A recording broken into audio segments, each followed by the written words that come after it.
Let's see. Are we on? Is this thing working? I think we're working. All right. How you doing, everyone? Welcome to another episode of Talking Time with Charlie, where we talk about stuff. And today's question comes from, one moment please, Ananth D. And the question is, it comes from Ananth D. And the question is, how do you improvise in a particular style? And that's really a great question because, you know, sometimes people start improvising and they're like playing the piano and doing all that stuff, and you know, it kind of wanders or changes, and sometimes you want to kind of rein it in a bit and kind of play in a particular style. And that style could be classical like Mozart or Haydn, or, you know, one of those things, lots of little runs and stuff. It could be romantic, think Chopin, or maybe Schmaltzy, more like Rachmaninoff, big chords, or maybe you want to improvise in a very contemporary style. Where it's more maybe rhythmic, and maybe it's atonal. I don't care for that stuff too much, but you could do that. Or maybe a Bach kind of a style. Or maybe you're going to improvise in jazz, or you're going to improvise pop music, or improvise movie type music, or whatever.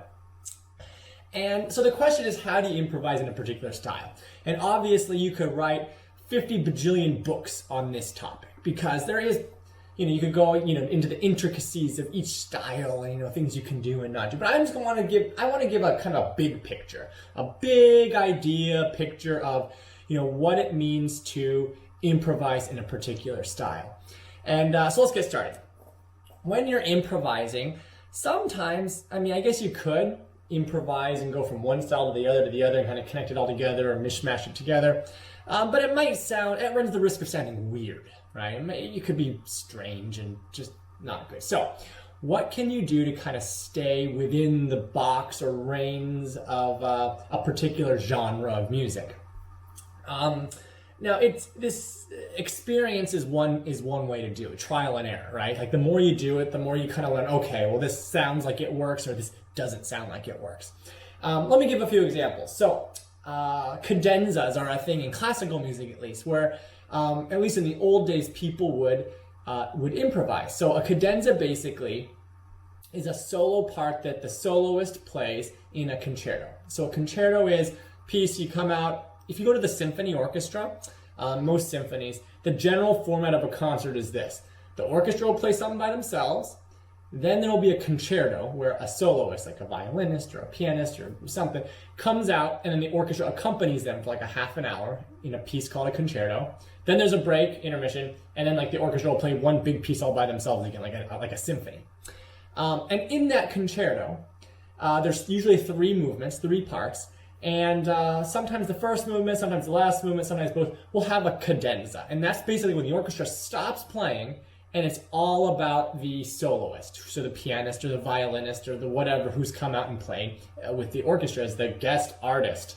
That sounds pretentious, doesn't it? Anyway, the guest artist then plays a cadenza. And in the old days as in like Mozart's time, a lot of times the cadenzas weren't even written out because it was expected for people to improvise them.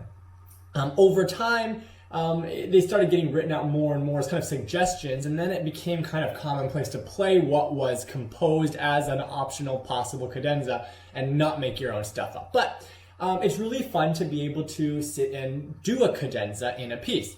So when I am improvising a cadenza, I really try to you want it to fit, because it's not a standalone piece. You're playing a solo part that you're improvising within the grand scheme of like a 30-minute long piece of music. So what that means is that if you're suddenly playing something that sounds very classical and Mozartian and stuff, and then you break out in like Great Balls of Fire-esque type music where you're rocking on rock and roll and, you know, pounding on the piano, it doesn't fit. It becomes jarring. It becomes it doesn't work. I mean, you could do it, yeah, but it would sound out of place. And then when the orchestra comes back in and it goes back to the classical style, people would be like, what the heck just happened, right? So I think it's important to, when you're improvising a cadenza, to kind of stay within or very close to the constraints of the style of music you're playing, because, you know, you have to remember that your cadenza is not a standalone piece, it's within a greater whole, and you want to have that kind of cohesiveness within the movement and within all three movements of the whole concerto, the whole piece. So when I'm doing like a Beethoven concerto, for example, maybe the Beethoven third concerto, I've improvised a lot of the cadenzas to a lot. And so what I'll do is there's a big cadenza at the end of the first movement. So I kind of figure out what the main themes of the first movement are, maybe some of the themes in the movements to come. So the few melodies, right, that come and people know the piece from, or that people know come from that piece, that is, excuse me. And then I'll think, okay, well, I want to use these particular melodies somewhere in my cadenza so it becomes cohesive, and then I'll kind of go from there. In a previous video, check it out, I talk about how improvising is kind of like playing with Legos, where you're building stuff up.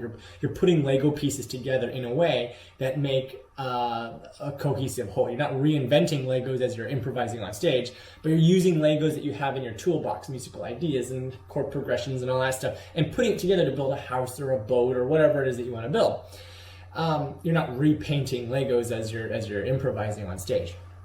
So what I'll do is I have these melodies, these themes that Beethoven came up with, and I'll try to put them together in a way that still fits stylistically with the rest of the piece, but at the same time maybe pushes the boundaries a little bit.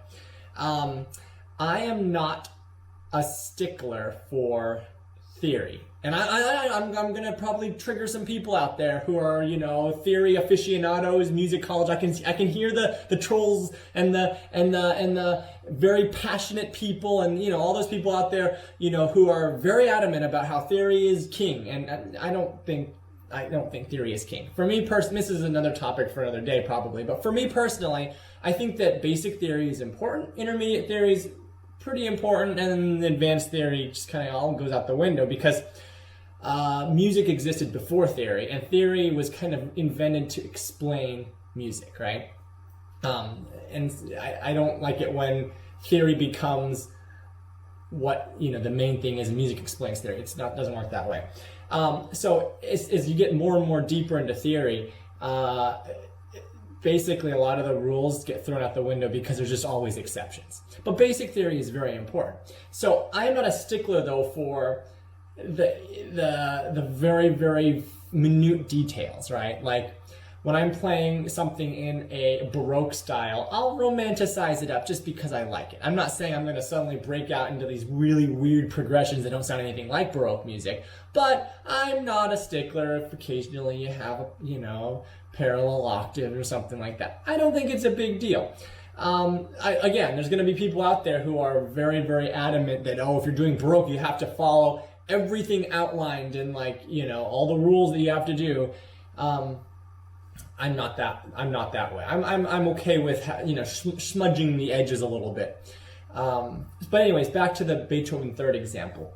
I have the melodies from Beethoven, and I try to incorporate them together in a way that, you know, makes sense and is cohesive in the scope of the cadenza itself and the piece as a whole, the entire movement and the entire concerto. And so that means I'm not going to go off and do crazy stuff, but at the same time, I'm not completely against, you know, maybe pushing it a little bit, right? Like the Beethoven third, for example, is classical music, but it's kind of in the transition period where he's going from more Mozart sounding stuff to more late Beethoven Chopin-esque sounding stuff, Chopin. So I don't mind pushing the boundaries on the romanticism a little bit. And that's kind of putting, you know, I've talked about how I like, you know, romantic style music, schmaltzy stuff. So I like putting that stamp on things a little bit. And I think it's okay to do to a certain extent. Again, you're not going to break out into some crazy thing that Beethoven would probably never have done. But at the same time, you could do a little bit and get away with it. So I think when you're improvising in the style of a particular genre, you got to kind of put your mind in the framework of that genre. But at the same time, I am not, you know, a solid straight line box person where, you know, you can't ever go outside the box at all. No, I think it's okay to smudge a little bit.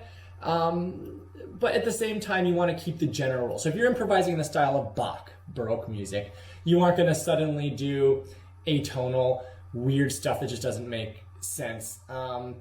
probably doesn't fit. It just would stand out jarring. And even if someone who doesn't know anything about Bach or Baroque music might say, that sounds weird. And they'd be right. It's intuitively weird.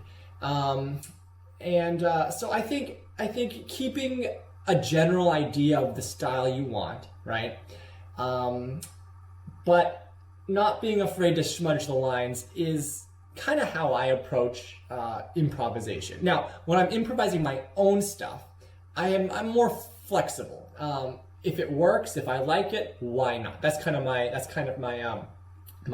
thoughts on that. And since I've been improvising for such a long time, I've kind of developed my own kind of style itself, and it kind of flows in the romantic genre of stuff because I think that's beautiful and I just like it. But it's not necessarily Chopin, and it's not necessarily Rachmaninoff, and it's not necessarily any of those things. It's become Charlie, I guess, right? And I'll do weird stuff that they wouldn't have done, and that's just me. And that's the great thing about improvising and composing your own stuff, because you can do whatever you want. And I think if it sounds good and you like doing it, why not? So anyway, I hope this ramble was somewhat helpful. It probably didn't go into as much detail as I could. Again, you could really go into like what you can do, this type of trill you can do, and that type of thing you can't do, or you can do this run where for certain styles of music. You could write, an encyclopedia's worth of info on things you can do for composing and improvising. And I just wanted to provide kind of a slight idea of my thoughts on improvising within a particular style. So too long didn't read, TLDR. If you're improvising for a piece like a cadenza, for example, that's within a bigger scope of something else, I think it should pretty much fit and make sense within that. But and meaning that it should fit genre-wise, kind of within. It needs to make sense. The part you're improvising itself needs to make sense, and it needs to make sense in the context of the rest of the piece. So it should be similar in style to the rest of the piece. But I'm okay with pushing the lines a little bit, because ultimately a cadenza, an improvised part, is an improvisation, and you should be able to put your own stamp on it. At the same time, I don't think you should go off the deep end in terms of improvising within another piece. If you're improvising your own stuff, if it makes sense and you enjoy it, why not? If you really want to do stuff where you went from one crazy genre to another crazy genre, if you want to do it, okay. It might not sound the best, but if you enjoy doing it and you can get to sound good, then why not? In the end, improvisation and composition, you can do whatever you want, so that's great. Anyway, I hope this was helpful, and subscribe, hit the like button down below, subscribe for more of these, more performance videos and all that stuff here on YouTube, and also on Instagram and on Facebook and all that stuff, and I'll see you guys later. Bye-bye.